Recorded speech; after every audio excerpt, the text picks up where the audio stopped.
जय झूलेलाल, नमस्ते। एमडीवस university पारां जेको syllabus आहे एमए सिंधी प्रीवियस ईयर जो पाण उन ते नज़र विझी रहिया हुआसीं। उन में फस्ट पेपर जिन में शाह अब्दुल लतीफ़ ऐं सामी साहब आहिनि, उन्हनि मां पाण हींअर शाह अब्दुल लतीफ़ जी जीवनी खे ॾिसी रहिया आहियूं। किताबु आहे शाह जो रसालो,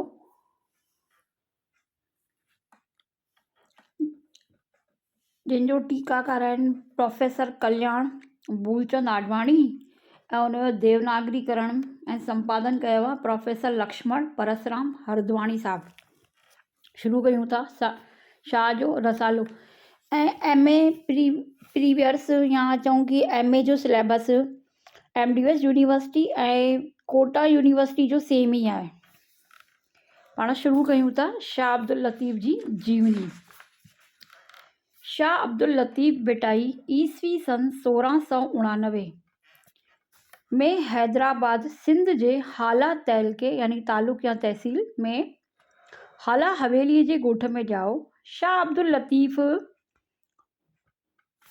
सैयद हबीब शाह जो पुटु, सैयद अब्दुल कुदूस शाह जो पोटो ऐं सैयद जमाल शाह जो परपोटो हो। सैयद जमाल शाह शाह अब्दुल करीम बुलड़ीअ वारे जो टियों पुटु हो। तानी पेटे सैयद हो। संदसि माउ मखदूम दयानी ख़ानदान मां हुई। शाह जे ॼमण खां थोरो ई पोइ शाह हबीब हाला हवेली मां लॾे वञी कोटड़ीअ में रहियो। हाला हवेली भिट खां 9 कोह परे आहे। चवनि था त शाह हबीब पंहिंजे पुट खे वाई ॻोठ जे मशहूरु आलम आख़ूद नूर मोहम्मद भटीअ वटि इल्मु पिराइण लाइ मोकिलियो। चवनि था त शाह अलफ़ उचारे ॿिए चवण खां नाबारी विया यानी मुकरी विया। शाह साहिबु उमी अणपढ़ियल हो या न, तंहिं बाबति जुदा जुदा आलिमनि जुदा जुदा राया ॾिना आहिनि। किन साहिबनि जो रायो आहे त हू हिकु युगानो यानी युग परिवर्तन करण वारो आलिम हो, ऐं किन जो रायो आहे त हुन जे मथां इल्मु लदूनी नाज़िल थियल हो जो दणीअ तरफ़ां कामिल वलियुनि खे अता थींदो आहे। यानी उनखे परमेश्वर जी दात ई हुअसि, परमात्मा जी दात हुअसि। यानी जिनके संतनि खे जीअं हूंदी आहे तीअं वलियुनि यानी संत। शाह साहिब सां अक्सर 2 किताब साण हूंदा हुआ, क़ुरान शरीफ़, मौलाना जलालुद्दीन रूमीअ जी मनस्वी ऐं अब्दुल करीम बुलड़ीअ वारे जो रिसालो। संदसि ज़माने में रहंदड़ मीर अली काइन ठठवी पंहिंजे किताब में लिखे थो, अगरच शाह लतीफ़ अणपढ़ियल हो त बि सारे आलिम जो इल्मु संदसि दिलि जे लिकियल तख़्तीअ ते लिखियल हो। सारे संसार जो ज्ञान शाह साहब वटि हो। रिवायत आहे त शाह 20 वरियनि जो हो त खेसि मिज़ाजी मोहब्बत जो बाण लॻो। मिज़ाजी मोहब्बत यानी ॿाहिरी आकर्षण, जंहिंखे पाण शारीरिक मोहब्बत बि चई सघूं था। चवनि था त कोटड़ीअ जे मिर्ज़ा मुग़ल बैग जो शाह हबीब में कामिल वेसाह हो ऐं खेसि दुआ फीड़ी लाइ अक्सर पंहिंजे घर में वठी वेंदो हो। हू अरगून हो ऐं संदसि घर में सख़्तु पर्दो हूंदो हो। संदसि घर में को अघो यानी बीमार थी पवंदो हो त मुर्शिद खे अर्ज़ु करे दुआ लाइ वठी ईंदो हो। कज़ा सां संयोग सां हिकु दफ़े संदसि न्याणी बीमार थी पई। इत्तिफ़ाक़ सां साॻे ई वक़्तु शाह हबीब जी तबियत बि नासाज़ हुई। इन ई अॻिरे मिर्ज़ा बैग जे अर्ज़ ते पंहिंजे पुटु अब्दुल लतीफ़ खे साणसि वञण जी हिदायत कयईं। शाह मिर्ज़ा मुग़ल बैग जी धीअ जो हुस्न ॾिसंदे ई बेख़ुदि थी वियो ऐं संदसि आङुर पंहिंजे हथ में जलींदे चयईं, जंहिंजी आङुर सैयद जे हथ में तंहिंखे लहर न को लोॾे। इहे सुखनि सुणी, इहे वचन ॿुधी, इहे शब्द ॿुधी मिर्ज़ा ऐं संदसि अज़ीज़ गुस्से में लाल थी विया, पर ॿाहिरां सबुर इख़्तियार कयाऊं। उन खां पोइ अंदरां सैदनि में अहिड़ो त तपाए खायाऊं जो हू लाचार थी कोठड़ी छॾे उत्तर तरफ़ कुझु मुफ़ासिले परे वञी दार हवेली अॾे वेठा। इश्क जो बाण लॻण खां पोइ शाह हिरण ऐं हुमा पखीअ वांगुरु रेगिस्ताननि ऐं बयाबाननि में हैरान थी पियो फिरंदो हो। हिकु दफ़े त 3 ॾींहं सांदहि यानी बेहोश थी हिकु हंधि गश ई गश पियो हो। संदसि शरीर ते वारीअ जा तह चढ़ी विया ऐं रुगो संदसि कपिड़े जो हिकु पलांद ॿाहिरि पियो ॾिठो।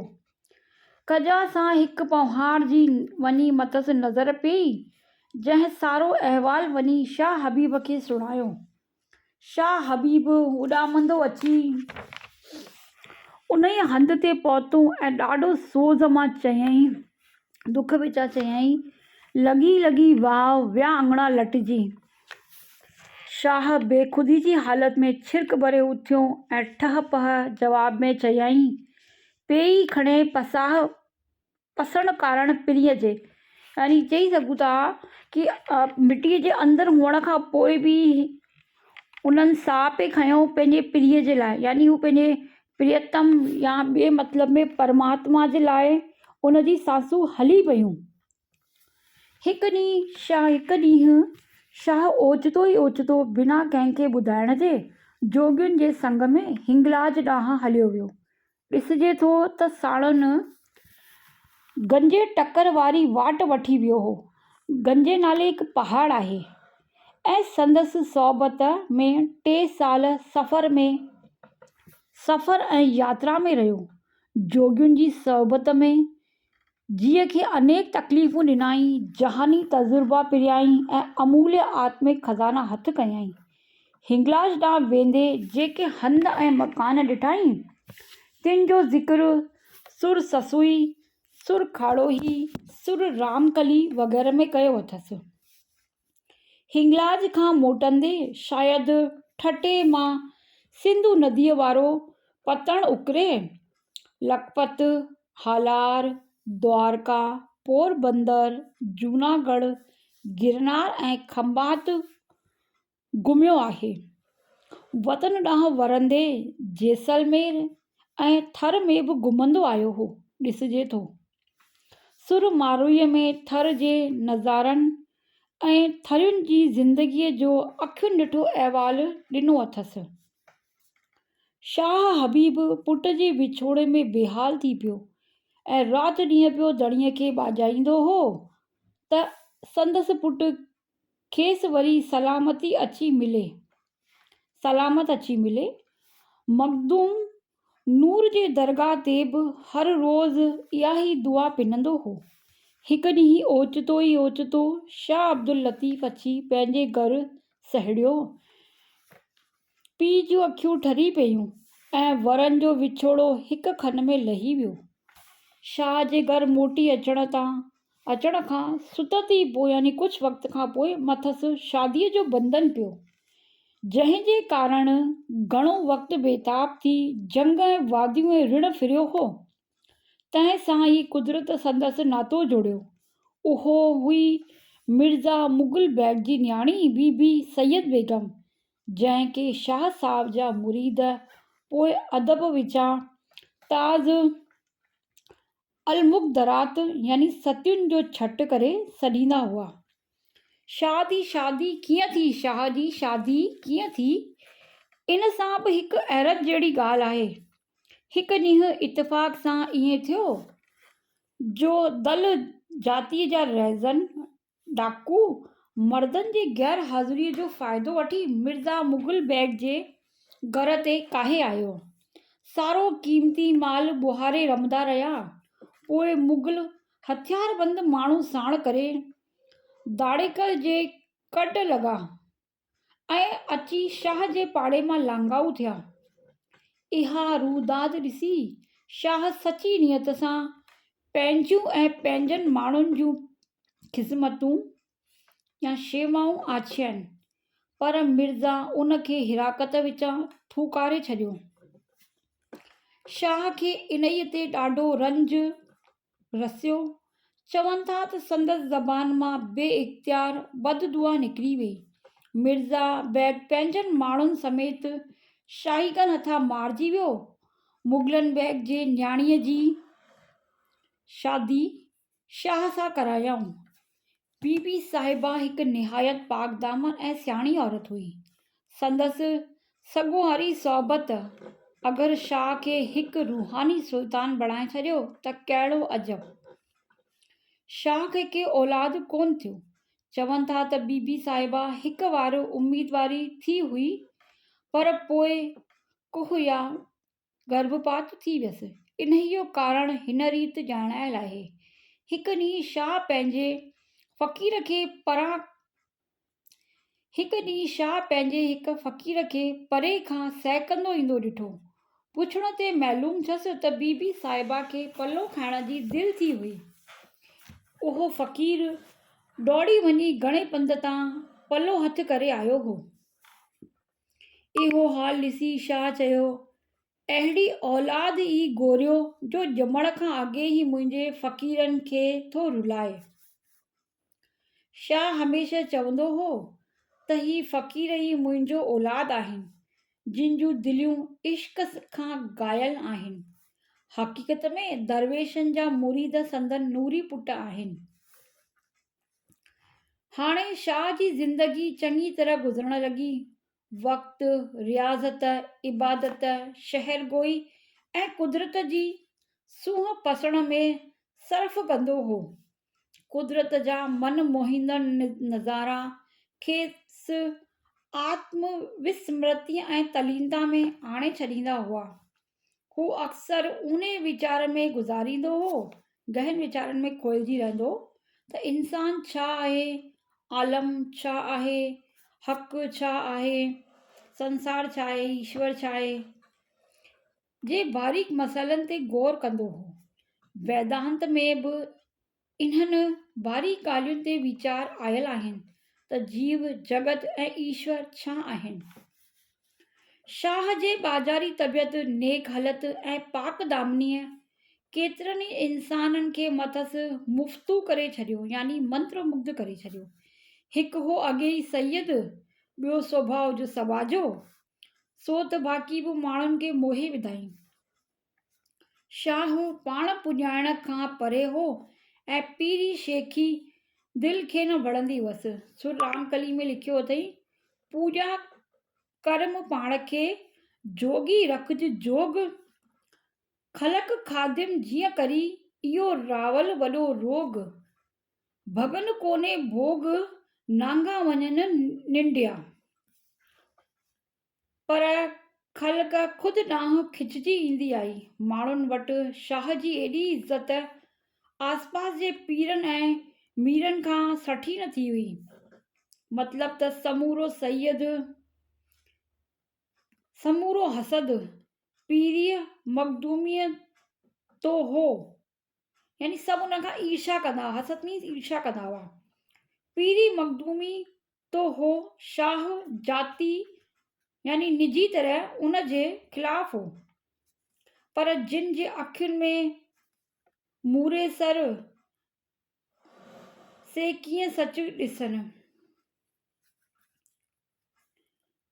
जिन जे अखियुनि में मूरे सर से कीअं सच ॾिसनि, सभिनी पंहिंजे नमूने खेसि सुफ़ हस्तीअ तां उॾाइण जी बि कोशिश कई।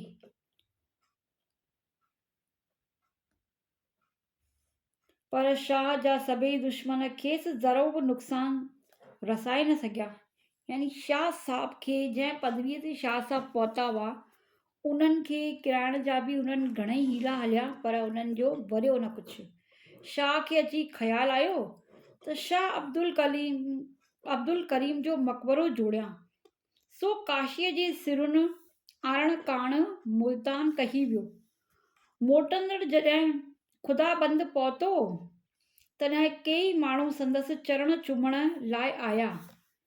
मियां नूर मोहम्मद कल्होड़े हिकु माज़ून जी तबली नज़राने तौरु ॾियारे मोकिलियसि। माज़ून त वहाँ चटनी चवनि था, या फिर हिन में लिखियल आहे कि शक्तिवर्धक का मिठाई।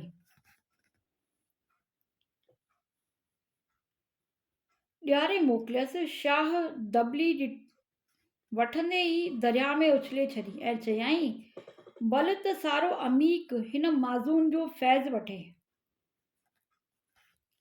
माज़ून में कातिल ज़हर मिलायल हो। चवनि था त पाणीअ मथां ओॾी महिल ई मोल मच्छूं तरंदियूं नज़र आयूं। ॿिए दफ़े वरी दावत ॾेई हिकु सरकश घोड़ी ॾींगी घोड़ी सोननि संजनि सां सींगारियल तोहफ़े तौरु ॾिनाईंसि। शाह लगाम खे परे उछले घोड़ीअ ते अड़ी हणी उतां तूफ़ान जियां निकिरी वियो ऐं थोरे वक़्त खां पोइ सही सलामत साॻी जाइ ते मोटी आयो। मियां नूर मोहम्मद कल्होड़े पंहिंजे कीए ते ॾाढो पशेमान थियो ऐं दुश्मन मां फिरी संदसि पोइलॻ उन जो फॉलोअर थी पियो। शाह खे हाणे ख़लवत एकांत अकेलाई जे इश्क कोटड़ीअ में आराम न ॾिनो। पंहिंजे सैर जे दौरान में किराड़ डंड जे वेझो किराड़ नाले झील हुई, उन जे वेझो हिकु दुबनि ऐं दुबियुनि जे विच में बीठल ऐं किरड़नि ऐं कंडनि सां वेढ़ियल वारीअ जो दड़ो चिताए छॾियो हुआईं। संदसि नज़र में उहो सञहरो इबादत लाइ हिकु आदर्शी आस्थान हो जिते वेही करे हू इबादत करणु चाहींदो हो। निहायत कशाले ऐं महिनत सां उन खे पंहिंजे महबूब भिट जी सूरत ॾिनाई। फ़क़ीरनि सां गॾु उन्हीअ वारीअ जे दड़े मथां चीकी मिटी विधाई ऐं पोइ पंहिंजे लाइ हिकु झोपड़ी अॼाई।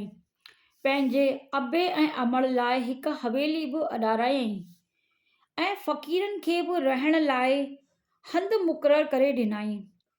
मींहं जे मौसम में भिट हिकु रौनकदार वेस पहिरींदो हो। शाह सुर सारंग में उन रौनक जो बयानु कयो आहे। शाह अञा भिट खे तयारु करण जे कम में ई लॻल हो त पंहिंजे वालिद पीउ जो सॻोरे जो सख़्तु बीमारीअ जी ख़बर मिलियसि। शाह हबीब कासिद हथां पुट ॾांहुं ही नियापो ॾियारे मोकिलायो, कंहिं जंहिं नीह नदा जेमूं वाजाईंदे न वरो, जेके मुए कदाए सो जानिब करियो जीअरे। शाह पंहिंजे पिता खे पछाड़ीअ जो गॾिजण लाइ बेहद बेताब थियो ऐं कासिद खे जवाब में ही बैत ॾिनाई, मतां थिए मलूर कीन अॻायो आहियां, ॾिसण में कर डोर हद ॿिन्ही जी हेकड़ी। शाह हबीब खे पुट जो नियापो मिलियो त अंदरि खेसि आराम अची वियसि। नियापे मोकिलण खां पोइ शाह तुरंत ई पंहिंजे पिता साहब खे मिलण लाइ रवानो थियो। अफ़सोस जो संदसि पहुचण खां अॻे ई शाह हबीब जो रूह वञी हक़ ईश्वर सां हिकु थियो। पीउ जे वफ़ात करे शाह खे ॾाढो दुख थियो ऐं हू केतिरा ॾींहं मातम में रहियो। शाह साहिब पीउ जी वफ़ात खां पोइ रुगो 10 साल ज़िंदह रहियो। पीउ जे गुज़रण खां पोइ अटाले समेत कोटड़ी छॾे वञी भिट ते रहियो। संदसि हाक हींअर हंधे मार्गे पखिड़िजी वेई ऐं किथां जा किथां माण्हू संदसि दीदार लाइ आया थे। शाह वटि सारो ॾींहुं सरोद ऐं समाओ जारी हूंदो हो। दहलीअ जा ॿ मशहूरु गवैया अटल ऐं चंचल बि अची संदसि ख़िदमत में हाज़िर थिया। राग शाह साहब जी जान हो। संगीत गायन विद्या जो पूर्ण ॼाण हो। पाण बि पंहिंजो चयल कलाम ॻाईंदो हो। हयातीअ जे पछाड़ीअ में अची सिक थियसि त करबला शरीफ़ जी ज़ियारत करे अचां। क़ज़ा सां रस्ते में हिकु मुरीद मिलियुसि जंहिं खेसि चयो, साईं सॻोरा, अमी माण्हुनि खे चवंदा आहियो तो अव्हांजो कफ़न दफ़न भिट ते थींदो, पोइ हींअर कीअं पछाड़ीअ जे वक़्तु हेॾे सफ़र ते निकिता आहियो। शाह जे दिलि में इहे सुखनि तीर मिसल वेही पिया ऐं हू करबला शरीफ़ जे ज़ियारत जो ख़्यालु तरक करे यानी हटाए करे बिट ॾांहुं वापसि वरियो। बिट ते पहुचण सां कारो वेस करे इमामनि जे मातम में सुर केॾारो चयाईं। पूरा 21 ॾींहं एकांत में रहियो। उन ई अरसे में 2 बेलनि जेतिरी मानी मस खाधई। जॾहिं ॿाहिरि निकितो तॾहिं सनानु करे हिकु चादर मथां विझी मुबारके यानी ध्यानधारण या समाधीअ में वेही रहियो। पोइ सरोद ऐं समाव जो इशारो कयईं। 3 ॾींहं सांदा फ़क़ीरनि जो राग रूप पे हलियो। आख़िर राग ख़तमु थियो।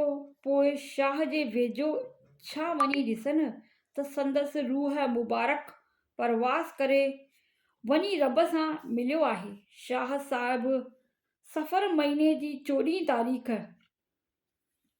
हिंद सन 1665 मुताबिक़ ईस्वी सन 1752 में संसार मां लाॾाणो कयो। उन वक़्तु संदसि उमिरि 63 साल हुई। शाह साहब जो लाश मुबारक संदसि वसियत मूजिबि बिट ते महमूद शाह जे पहिराईंदीअ खां दफ़न कयो वियो। मियां ग़ुलाम शाह कलोड़े संदसि तुर्बत मथां ईस्वी सन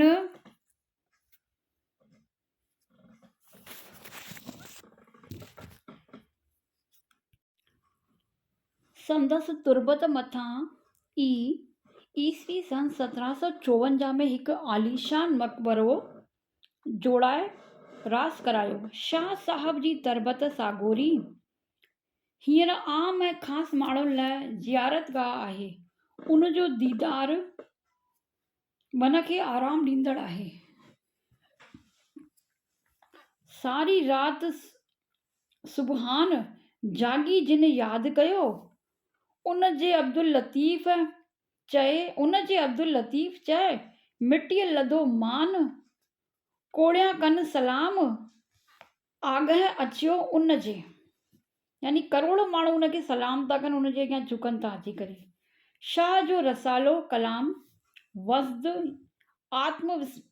आत्मविस्मृति तलीनता वारी हालत में चयल आहे। शाह साहिबु जॾहिं उन ई हालत में ईंदो हो तॾहिं वेंदो हो शहर चवंदो जो संदसि फ़क़ीर बर वक़्तु कलम बंदि कंदा वेंदा हुआ। शाह साहब जो कलाम यानी काव्य या कविता संदसि सीरत यानी चरित्र जो आईनो आहे। जिन गुणनि खे पंहिंजे कलाम में वाख्याणो अथसि तिन सभिनी जो मुजस्सिम हो।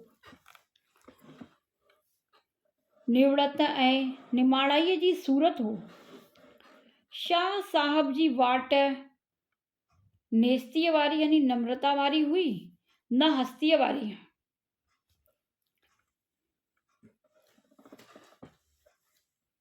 नेस्तीअ में हस्ती ऐं नाबूदीअ में बूंद ॾिठाई। हूअ खाईंदो पीअंदो ऐं पहिरींदो सादो हो। शाह साहब जी ज़ाहिरी लिबास सीधी सुरमे ऐं ठाह ठूह सां न पवंदी हुई। संदसि पोशाक कारे धागे सां सिबियल हिकु ॻेड़ुव रती कफ़नी हूंदी हुई। मथे ते सफ़ेद रंग जी वॾी टोपी या कलाह हो। उन जे मथां कारे रंग जे कपिड़े जो टुकुर वेड़ियल हूंदो हो। हथ में जोगियुनि ऐं बैरागियुनि जहिड़ी लठ खणंदो हो। खाधे पीते लाइ हिकु किश्तो या कशकोल हूंदो हुअसि। पुर पवंदी हुअसि त जुती पाईंदो हो न त पेर उघाड़े पंधु कंदो हो। हू हिकु पुराणी खताईअ गोदड़ीअ ते सुम्हंदो हो। कॾहिं बि कंहिं दुनियावी यानी संसारी फ़रस्तक खो आॾो न वियो। निंड बि तमामु थोड़ी कंदो हो। जहिड़ियूं रियाज़तूं शाह साहब कढियूं तहिड़ियूं कंहिं विरले कढियूं हूंदियूं। सुम्हंदो बि हिकु संदल ते हो। शाह लात में यानी निर्लोभी कामना रहितो। शाह लात में बि हिकिड़ो ई हो, कॾहिं बि कंहिंजो थोरो खणणु न चाहींदो हो, पाणी बि पंहिंजे हथनि सां भरे पीअंदो हो। चवनि था त संदसि हिकु मुरीद चेलो हर साल जॾहिं संदसि ज़ियारत लाइ ईंदो हो तॾहिं हिकु खथो पाण सां नज़राने तौरु आणींदो हो। हिकु साल ग़रीबीअ करे वीचारो खथो गिनी न सघियो, तंहिं करे लॼ विचां शाह साहिब वटि कोन आयो ई कीन। ॿिए साल दुरुस्त मौजूब खथो खणी आयो। शाह साहिब पुछसि, पोइ साल छो न मूं ॾेखारे? जवाब ॾिनई त पर साल तौफ़ीक़ यानी समृद्धि या सग तौफ़ीक़ न हुअमि जो साईं जिन लाइ खथो ख़रीद करे खणी अचां। चयमि त हथे सखणो कीअं अचां? इन्हीअ ते शाह साहिब फरमायो, उहो खथो ई गोरियो जो दोस्त खे दोस्त खां सिकाए। शाह साहिब जो हिरदियो निहायत कोमल हो, न रुगो इंसान ज़ात लाइ पर पखियुनि ऐं पशुअनि सां अथाह कुर्ब हुअसि। ज़िंदगीअ में कॾहिं भूले भुलाए बि कंहिं पखी परिंदे ऐं पशुअ खे ॾुख न रसायईं। कूंजड़ियुनि खे शिकार यानी बगुला कूंजड़ियुनि खे शिकार थींदो ॾिसी संदसि हिरदियो दर्द खां रिझियो थिए। उन्हनि मासूमड़ियुनि जे हिरदे में मां ॼण पेही निकितो हो। मारीअ जी ॼार में फासण वक़्तु अंदर में इहो वॾ पियो पवंदो हुअसि त संदनि पुठियां संदनि बचा कीअं कंदा। कूंजूं थियूं कुड़कनि जेकुस हलण हारियूं, बचा पोइ अथनि वञनि वादा कांदियूं। ही सुर लाहौर में लिखियो अथई शाह साहिब जी दिलि एतिरी क़दुर त नरम हुई जो कहल विचां ॿिनि कुतियुनि खे पंहिंजनि हथनि सां पालियो हुआईं, छो त उन्हनि जी माउ खेनि निधणकी हालत में छॾे वई हुई। शाह साहिब निहायत परहेज़गार ऐं पाक दामन हो। मिज़ाजी इश्क कमायईं पर उन में अटकी बीही न रहियो। शादीअ खां पोइ तड़ ॾाॾे शाह अब्दुल करीम वांगुरु छॾियाईं यानी अकेलेपन जी वाखाण कंदो हो। राग ते एतिरो क़दुरु फिदा हो जो विसाल बि राग कंदो कयाईं यानी पंहिंजो साह बि राग ॿुधंदे छॾियाईं। सारो वक़्तु वटसि सरोद ऐं समा लॻो ई पियो हूंदो हो। उन वक़्तु सिर जी बि समक न हूंदी हुअसि। तंदुनि ऐं तातुनि में रूहानी राज़ परुड़ियाईं। राग जो सचो क़दुरु सुर सौरठ में कयो अथसि। राग जे इश्क जे लिहाज़ खां राय ॾियाच शाह पाण आहे। शाह साहिब वॾी दया ऐं हशमत जो साहिबु। संदसि हुज़ूरीअ में कंहिंखे बि गुस्ताखी करण जी मजाल न हुई। हमेशह गौरव ऐं गंभीर गुज़ारींदो हो। अलबत्ते वक़्त या फरो फ़क़ीर सां चङो मज़ाक़ कयो अथसि। वंगंद खे घणनि ई मज़ाक़ी लफ़्ज़नि सां यादि फ़रमायो अथसि। हुन जी गदिलाई ऐं पेटोड़ियाईअ ते चङा चर्चा गबा कया अथसि। ॿिया बि चङा ई फ़क़ीर संदसि मुरीदनि में दाख़िल हुआ। शाह खे कलाम दरवेशनि सां रिहाणियूं ऐं मुलाक़ातुनि जो शौक़ु हो ऐं अक्सर पाण वटि न कही वेंदो हो। शाह साहिब पंहिंजे हयातीअ में घणनि ई अलाह लोकनि सां मुलाक़ातूं ऐं रिहाणियूं कयूं हुयूं। फूह जवानीअ में शाह इनायत जोक वारे सां मुलाक़ात कयाईं। ख्वाजा महमद जवान लवारीअ जे मुलाक़ातुनि लाइ बि पाण कही वियो हो। जेतोणीकि उमिरि जे लिहाज़ खां हू शाह साहिब खां घणो नंढो हो। शाह साहिब ख्वाजा साहिब जे कमालियत खां अहिड़ो त मुतासिर थियो हो जो जॾहिं बि वटिसि हिन साहिब जो ज़िक्र निकिरंदो हो तॾहिं अज़ ख़ुदि ज़बान मां ई बैत छुटियो निकिरंदो हुअसि। मुंहुं से ॾिठा माउ जनी ॾिठो पिरीअ खे कर न सघा काव उनी संदी ॻाल्हिड़ी। शाह साहिब मखदूम अहमद मुअय्यन ठटे जे मशहूर आरिफ सूफ़ी संत वटि घणो ई वेंदो हो। मखदूम साहिब जेको अवेसिया नाले रिसालो लिखियो हो सो बि शाह साहिब जी वेनती करण ते, छो त शाह साहिब जो अवेसी तरीक़े सां ख़ासि पैवद हो। बल्कि ईअं चइजे त शाह साहिब पाण हिकु अवेसी आरिफ हो। जॾहिं मखदूम साहिब जे वफ़ात जो वक़्तु वेझो आयो तॾहिं शाह साहिब पंहिंजनि फ़क़ीरनि खे फ़रमायो, हलो त पंहिंजे दोस्त सां पछाड़ीअ जो मुलाक़ात करे अचूं। फ़क़ीरनि उते पहुची समाउ शुरू कयो। मखदूम साहिब खे समाउ ते एॾो त असरु पियो जो हू ज़ौक़ यानी आनंद जे हाल में अची पंहिंजे हज़रे यानी कोठड़ीअ में हलियो वियो ऐं सायत खां पोइ संदसि रूह वञी हक़ यानी ईश्वर सां हिकु थियो। शाह साहिब जी सचल फ़क़ीर जे ॾाॾे मियां साहिब ॾिने सां बि मुलाक़ात थी हुई। हुन साहिब